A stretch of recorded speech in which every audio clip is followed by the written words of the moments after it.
Hey, the face of college football just turned his back on the President of the United States. Fernando Mendoza won the national championship and the Heisman Trophy as the quarterback for Indiana, was invited along with all of his teammates to be honored at the White House like all national champions are. And he said to President Trump, hey, thanks, but I got to work. Jim Watson, Pete Weitzner, and Tom Callan, our producer, talking about Heisman Mendoza. We love this guy. Everybody loved this guy. He's done everything right. And I think he did this right as well, Pete. You know, he gets invited by Trump to come to the White House. And you and I have said to all these liberal teams and the WNBA teams that don't want to go to the White House because of Trump, it's the President of the United States. It's the White House. It's an honor to go. You respect the office. You don't have to talk about the persons. You go. But in this case, I understand why Mendoza didn't. Mendoza drafted by the Raiders, and the visit with the White House coincided with the first day of rookie camp. So he wasn't being disrespectful. He said, I got to go to work. I got to earn my spot on the team. So he wasn't there with his teammates on the steps of the White House. Pete, what's your take on this? Jim, how many people on that wide shot that Tommy put up? How many people did you see? A lot. You know how many didn't go? Three people. Including the guy who was the Heisman Trophy winner, the MVP of the championship game, the #1 draft pick, the future face, currently one of the faces, he hasn't done anything yet, of the NFL. I'm very disappointed. I smell a rat a mile away. Let's face it, this is the NFL.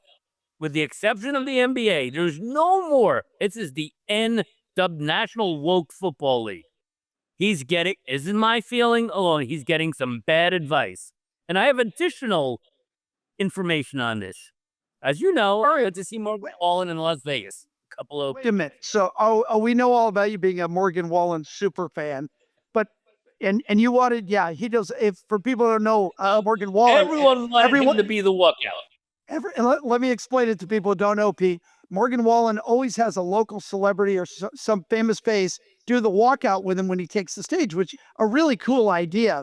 And so, I know in Vegas you thought it was going to be Mendoza, and did it turn out to be Caitlin Clark?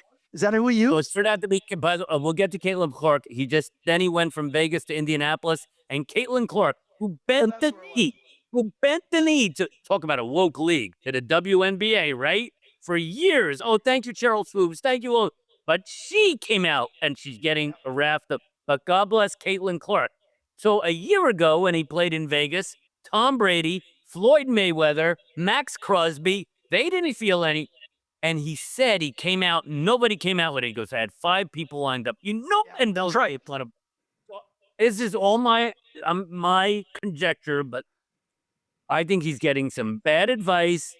I love the guy like you do. I love his positive attitude, great story. I had to think that he was like, you know, I don't want to say one of us, but you know what I'm saying. Come on. One of the good guys, one of the white hats. By the way, Jim, he doesn't want to have a final reunion when he's not going to see these guys again. How can you not want to? Pete, there's no way that Tom Brady and what's his name, Mark Davis, Mark Davis, who I do an old Tommy boy because he's got that terrible haircut. What a loser that clown is. Without Daddy, we'd never even know who he was. But you know, those two guys would have said, "Yeah, go to the White House. We'll send our private plane." And as soon as Trump lets go of your hand, you run back, jump on the plane, and make it back. Now, here's the line that Mendoza gave the media. He said, when they said, why aren't you going to the White House? And of course, the media loved his decision. But he said, quote, well, I'm on the bottom of the let me do it. He said, I'm on the bottom of the totem pole here. I have to prove myself. I can't miss practice. As a rookie, I don't think that's a good look to miss practice. I want to try to best serve my teammates. And I don't know if I'd be, let me finish. I don't know if I'd be accomplishing that goal if I went to the White House. Now, that to me sounds like it was written by a PR person, not by the athlete, because he wouldn't have said all of that. It was a little too clean and hit on too many things and walked between the raindrops. I wanted Mendoza to show up.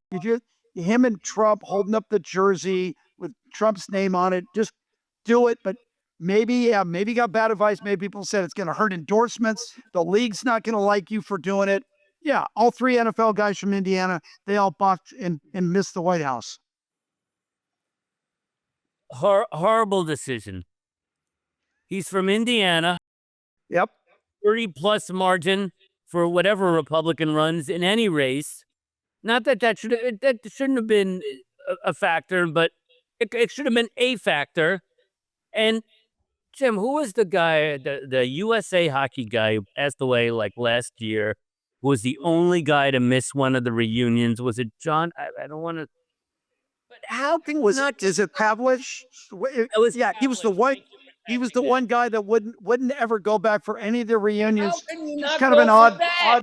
odd. He's an odd duck. He lived in a small town. He didn't want to be bothered. I don't think he wanted to keep being reminded of that. I don't know. Be the great. Aruzioni seems to have done well with it. I don't know. That was weird, but yeah. But yeah, I agree with you. I think everybody should go to the White House. It's disrespectful to say, "Oh, I'm bigger than the White House, than the office of the president." You don't want to go to the Oval Office. I would go no matter who the president was. You be civil for a day. You shake hands. And I don't even think it was that, but I love what Trump said. I don't know if you saw Trump's comment, and of course he did it at the microphone. He said, "Well," when he mentioned that Mendoza wasn't there, he said, "Now the reason he's not here," in the typical Trump, he takes off ramps in his own sentences all the time. "Now the reason he's not here," and he was so nice, he called us, "He's a big fan of ours." That was his comment. He had to have to get it back on track. And he said, "You wouldn't believe his reasons that he didn't show up. I'm not happy about it, but it's okay." And that's what Trump did. So obviously Trump was not happy about it as well. So they had the rest of the team there. And Pete, I just wonder if Mendoza knows that Donald J can have the DOJ look into his contract. Just make sure everything's on the up and up there. That's not a guy you want angry at you. I mean, you show up, you eat some McDonald's in the Oval Office, you throw a three, pat you on the back, you give him his Trump jersey, and you go back and play for the Raiders. Who's really going to get that mad at you? It doesn't make any sense to me. But mentioning Trump, right? No, so now he's wronged Trump. And I'm going to leave you with this, Pete. This is something I learned from my high school basketball coach, friend of yours, Jim Reams, who told me in life, there are three things that you never turn your back on: the oceans, a defense, and the king, because those will come back to bite you. So we'll see how Mendoza does. But if he ever needs help in DC, he's not going to get it for 3 years, because he had his chance. The door was open and he shut it.